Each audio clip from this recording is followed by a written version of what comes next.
celebrating 15 years of possibility. Pilot Flying J and Halloran Hilton Hill present Anything is Possible. Today's guest, Furrow. Welcome to Anything is Possible. Great stories about great people, friends of mine really, that prove with their lives that anything is possible. This is Furrow. Ann, welcome to the broadcast. Thanks, Alan. And I'm glad to know you as a friend all these years. All these years. All these years. A long time. Take me back to being raised in Maryville, Tennessee. Oh, Howard, I've told people I was so lucky to have been born and raised in Maryville. Such a community, open arms. I felt like I had always had an extended family and that cared about me and what happened, and great school system, great teachers. Tell me about your mom and dad. I'm glad you asked that because, as you might, it's very formative. My mother was an algebra teacher at Maryville High School. Called her Battling Belle. Why'd they call her that? Because she was tough. You can ask anybody. When Sam and I first got married, he thought he was marrying Ann Baker, the golfer. Well, in about a year or two, he came to me and said, you know what, I realized I married Belle Baker's daughter because everybody would say something to him. She was really an excellent, superb teacher. Ask Lamar Alexander. That's another story. I could tell you all that. But and my dad worked at Alcoa, just upwardly mobile. I've always said Maryville didn't have a lot of upper class, elite type people. Everybody cared about everybody else and worked hard and wanted their children educated, and just a wonderful place to grow up. Now, your mother's influence on your life, because you're a tough cookie. I mean, you are a wonderful person, but I know you're a very determined person. Did you pull some of that from her? Well, I must have, Halloran. Unfortunately, my mother died when I was 16. So I haven't had the opportunity, in my to have an adult relationship with her. Right. My sister was 4 years older. And yes, I think I'm more like my mother. I expect a lot of people and hope I can encourage them. She was a great encourager. And I hope that I can have been an encourager too to people. How did losing your mother at 16 impact and affect you? I really don't know, other than I had to be independent. My sister was already married in Memphis. Her husband was in dental school. And so I had to be the wife or the female of the family and really prepare dishes and cook and keep the house sort of cleaned. And my dad was very easy to please take care of. But, I had to step up, and I was always very busy doing things. I played some basketball, and I was playing my golf, and also I was involved in school. So I was busy, and I really don't know, other than I had a lot of people come beside me. A lot of my golfing friends became even closer to me because they were stepping in kind of the place of my mother. But I never felt like it was something horrible other than losing my mother. Right. I never moaned and groaned and said, why this? I just kept pressing on. I wonder if that owes to the fact that she was tough, and that's just the way you did life at that time. You kept moving forward. I think I just kept going and never really thought about it. It was another story is interesting in golf. I was supposed to win the national junior, and I realized just in the last 2 or 3 years, it was only a month after my mother died. And I went to the National Junior, and I lost in the first round to a great girl. But I lost in the first round. I felt like I'd let everybody down in Maryville. I'd let myself down, my family down. And so the next week I went out and I was running up in the National Amateur to Joanne Carter. So, and I didn't really in the last 2 or 3 years realize, that I might have had a little effect that my mother had just died the month before. It might have had something to do with it. Might have had something to do with it. But so let's talk about, at least let's start the conversation about golf in your life. Because you have a lot of firsts, and we'll get to those. When did you start playing golf? Well, I grew up in a neighborhood of boys, and we competed morning to night in anything you could compete in. Basketball, tennis, baseball, badminton, shuffleboard, tiddlywinks, anything, we competed. And I was really about the only girl doing it, and I was a little younger than most. But The story goes when they went off to play Little League Baseball at 9, that's when I started playing golf. My dad was a weekend golfer, not very good in the 90s. He wasn't particularly good, but I started pulling his cart, and then I got my first club, I think when I was 9 years old, a sawed-off driver from someone there in Maryville, and started playing. I didn't have junior tournaments to play in. Most people, what they have now is just unbelievable what juniors can do.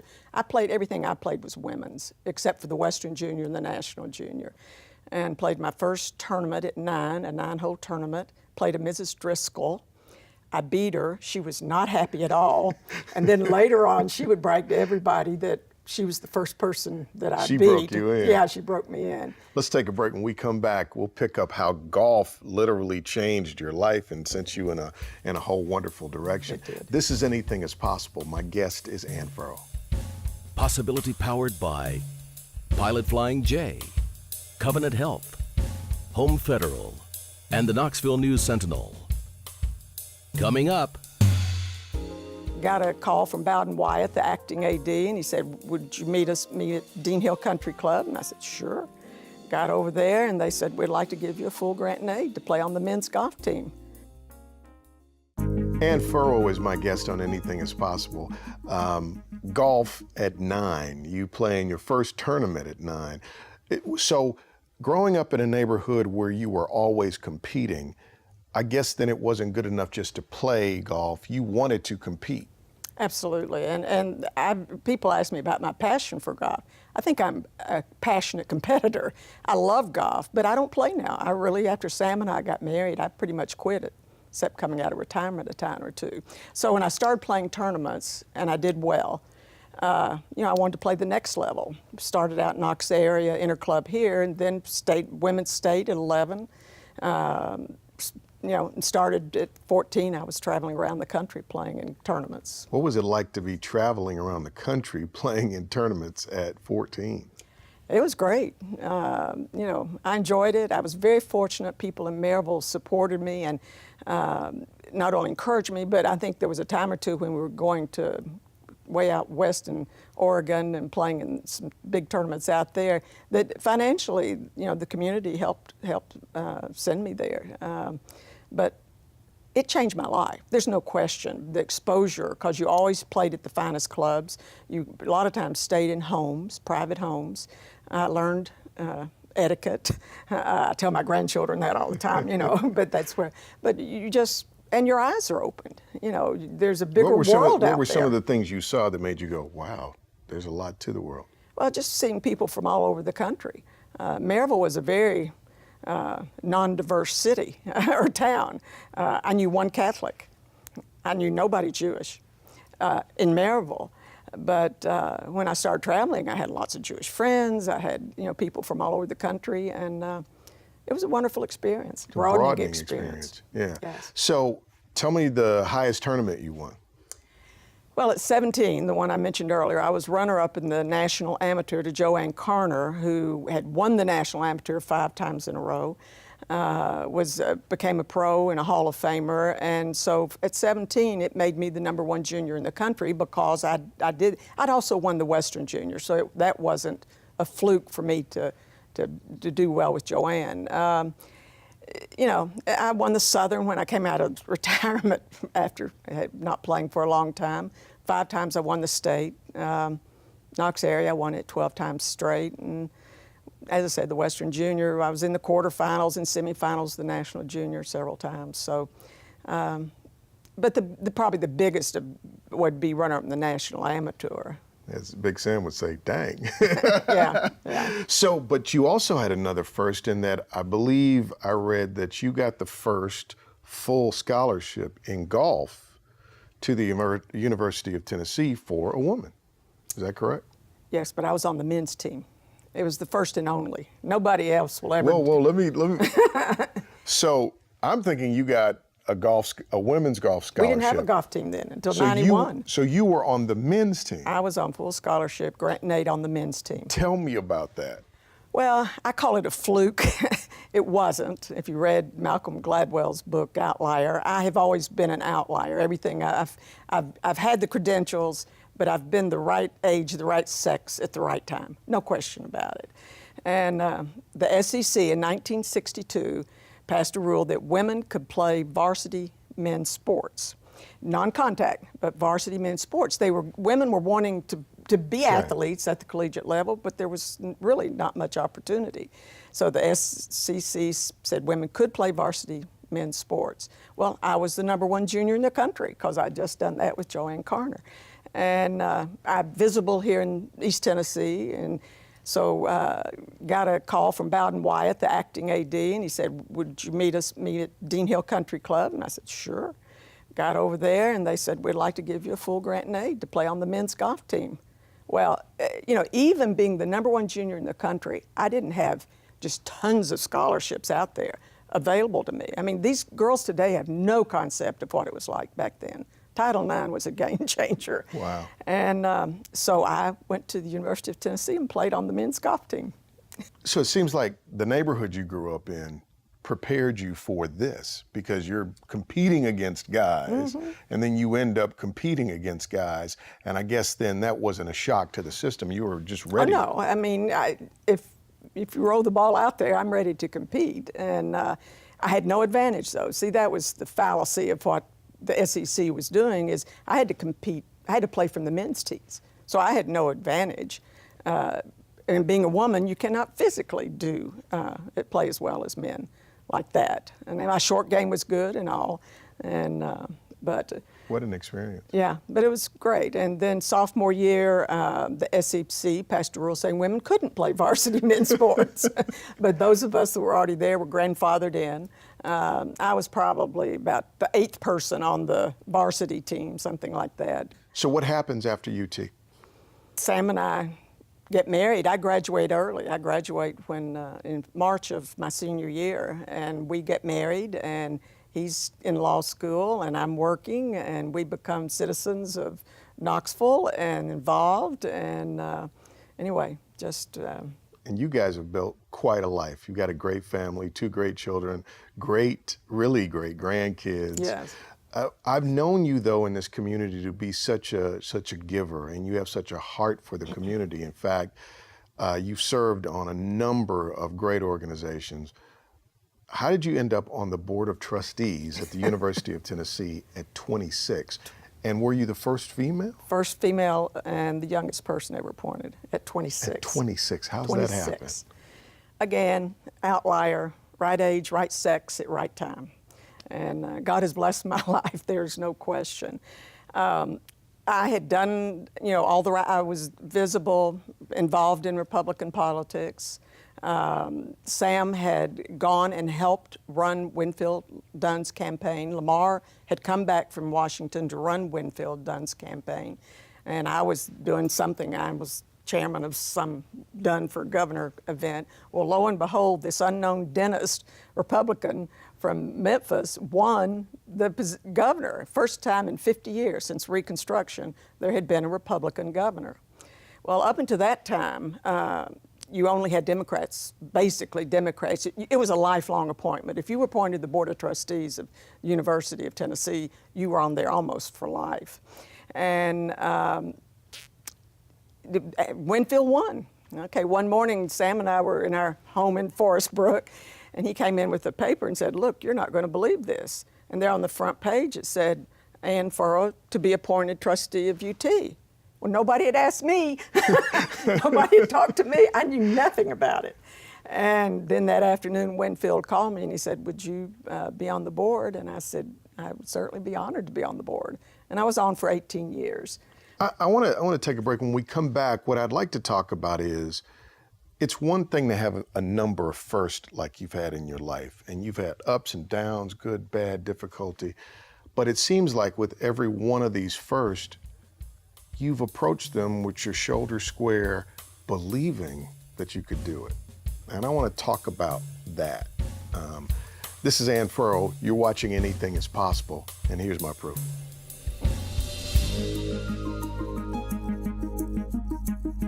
Coming up.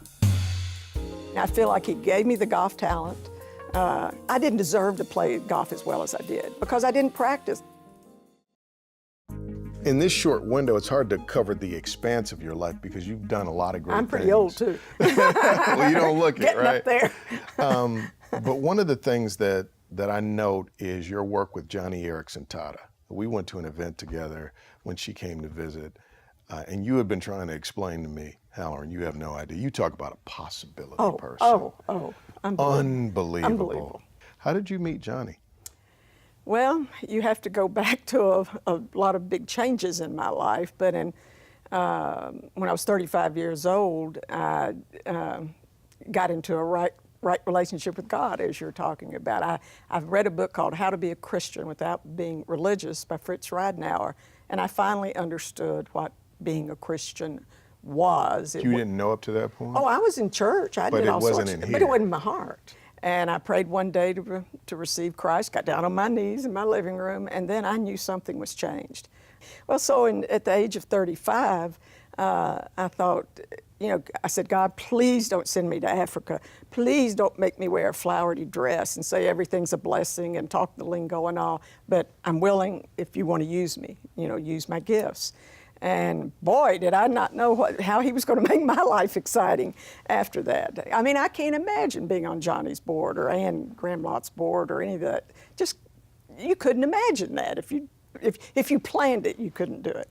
And anyway, we started really, Bo, and that's another story I should tell you about how we did our first event and how we started Spiritual Heritage Knoxville.